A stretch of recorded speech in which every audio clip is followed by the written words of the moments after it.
ನನ್ನೊಂದಿಗೆ ಯಾವುದೋ ವಿಚಾರವನ್ನು ಚರ್ಚಿಸಬೇಕೆಂದು ಹೇಳಿ ಕಳುಹಿಸಿದ್ದೀರಿ?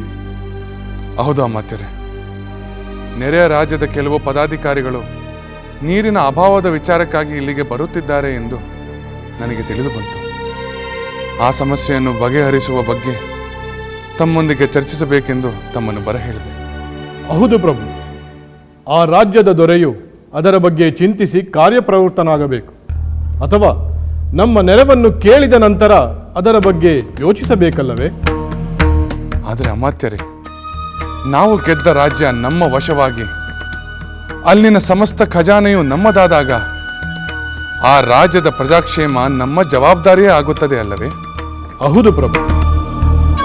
ಆದರೆ ಆ ನೆರೆಯ ರಾಜ್ಯವನ್ನು ನಾವು ಯುದ್ಧದಲ್ಲಿ ಗೆದ್ದಿದ್ದೇವೆ. ಅಲ್ಲಿನ ದೊರೆಯು ಶರಣಾಗತಿಯ ಅನುಸಾರವಾಗಿ ರಾಜ್ಯವನ್ನು ಪರಿಪಾಲಿಸಲು ಬಿಟ್ಟಿರುತ್ತೇವೆ.